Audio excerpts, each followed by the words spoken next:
Air Force One right there. President Trump landing in Kansas City. This is ahead of remarks that he's going to make at the Project Safe Neighborhoods National Conference. This is put on by the Department of Justice today. And they are talking about how to keep neighborhoods, obviously, around the country safe, how to tailor local law enforcement to make it fit the community that it's actually in. This is on the heels earlier today of him talking about, of course, making the announcement that he's going to nominate William Barr for Attorney General and Heather Nauert as ambassador to the UN. So we will keep an eye on those remarks as they're made and bring you all the news from it. Another Fox News alert to another rocky day on Wall Street. Even after unemployment held steady at 3.7%, businesses added 155,000 jobs in November, slightly below expectations, but still an indication that the economy is growing. But amid high anxiety over a trade dispute with China, the Dow right now deep in negative territory. Again, it has been a wild day today. A lot of swings this week, a lot of swings today. Adding to all of that, we are getting new details on the arrest of a top Chinese executive, which could throw a wrench in the U.S.-China trade talks. The Justice Department reportedly seeking the extradition of the CFO of the Chinese telecom company Huawei. She was detained in Canada last Saturday. That is the same day that President Trump struck a trade truce with China's president. But despite all the drama, President Trump says the trade talks are going well, tweeting, "Statement from China. The teams of both sides are now having smooth communications and good cooperation with each other. We are full of confidence that an agreement can be reached within the next 90 days. I agree." Very interesting turn of events. I don't buy for a second. I know that that on Fox Business, the president's representative said this had, the two items were unrelated, and he didn't necessarily know what was going on, or he didn't know what was going on. I don't buy that for a second, because this speaks directly to one of the issues that's being negotiated, the theft of intellectual property and also espionage with Huawei equipment in other countries, and with Iran and breaking the sanctions. Yeah, I agree. From a substance standpoint, these things are definitely related. Huawei is kind of prime example number one of the thing that the Trump administration is very concerned about. That said, the question is, will it get in the way of trade negotiations?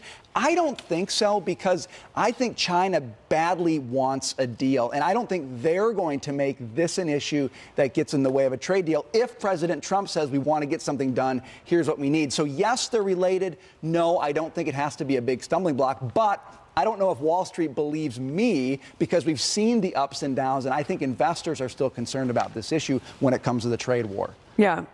They're focused on that. They're also focused on what the Federal Reserve is doing. So there's a lot of cross currents out there. Do you think that the president is taking the right tact with China? I bet no. Well, Melissa, you're correct. I think no. I do think it is interesting to look at it as can these two things be going on at once, because that's something we're always asking for, the walk and chew gum way to running a country. There are a lot of things going on there. I think that, the request for extradition from Canada, I don't know how that goes, but after what happened with ZTE a few months ago, where it was kind of looked at as that was going to be the one pass from the administration to the Chinese, it's kind of time for someone to get their due if they are, in fact, spying on us and infiltrating equipment and violating the Iranian sanctions and whatnot. So I'll be interested to see where it goes and where the trade talks conversation goes, because after the G20 summit, it seemed as though people didn't really think that the president got what he was supposed to get out of President Xi, and that it was a disappointment.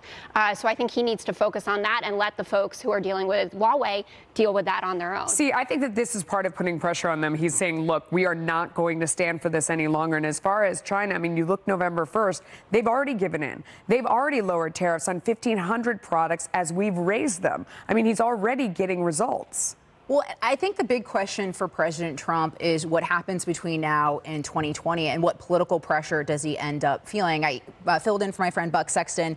I've got to break in with breaking news. And so we're seeing the president exit Air Force One, come down the stairs and get ready to hold a speech at the Project Safe Neighborhoods National Conference in Kansas City, Missouri. I found it interesting that the U.S. District Attorney of Kansas, Stephen McAllister, was asked about the president's speech a short time ago, and he said, look, we're hoping that the president can address what is going on with crime in this country and the 120 or so homicides that have already happened in Kansas City. We want him to address that. But he says, quote, the president is the president, so he can address what he chooses.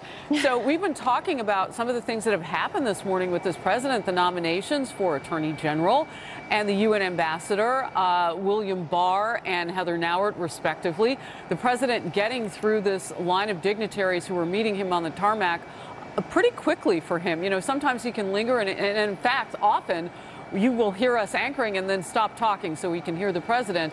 But right now, there's not a lot to tune in for. He is expeditiously making his way to the car to go talk about several things. And I think that that the district attorney in Kansas might be right. He'll talk about those things with the Project Safe Neighborhood. He'll also, perhaps, we expect him to bring up some other news-making items today. This is also something that's been at the top of his agenda. I mean, this conference is about local law enforcement and local prosecutors. And it's about how do you make your city safer? What are things that can be done right away in order to lessen violence on streets and neighborhoods? One of the issues that they're talking about is the idea of, and one size fits all doesn't fit every community, that it's about drilling down on what's going on in your community and addressing it specifically. This is a city that wants help. Your thoughts? Well, and it's also very consistent with the president's platform. I mean, from the beginning, he talked about the need for change in local communities, law enforcement, economic change. These things go hand in hand. I love to see him on this issue because it's a grassroots issue. It hits at middle America where help is desperately needed.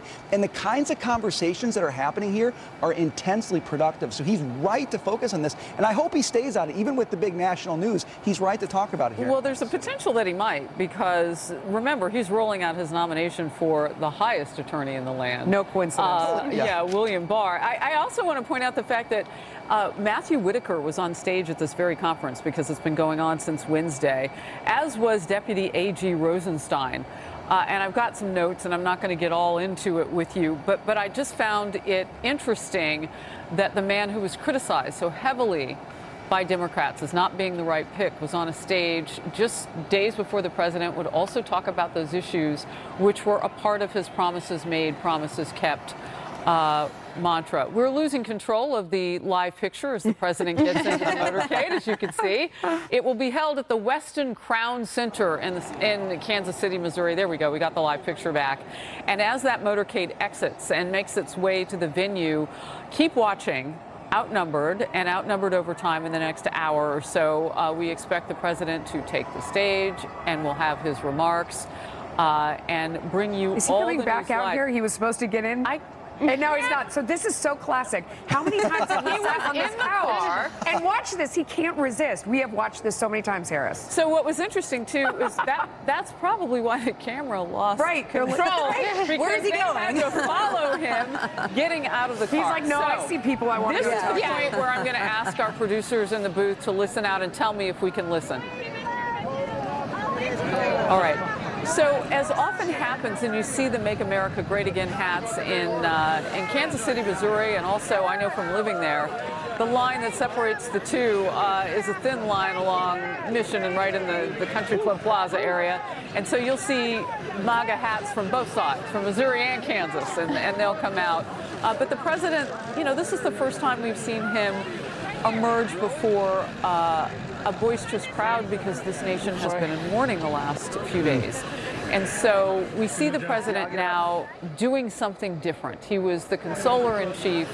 He attended the National Cathedral, Washington Cathedral funeral for the former 41st president of the United States. And now he's on the ground talking to Americans and smiles and kind of shifting gears, if you will. So we will continue to watch this. At some point, I have all confidence that he will get back into the motorcade. Could take a while. And, Could take a while. And will pull away and head to the Westin Crown Center to give his speech to the Project Safe Neighborhoods National Conference in Kansas City. Let's take a quick break so we can catch the action and the talk on the other side. Stay close.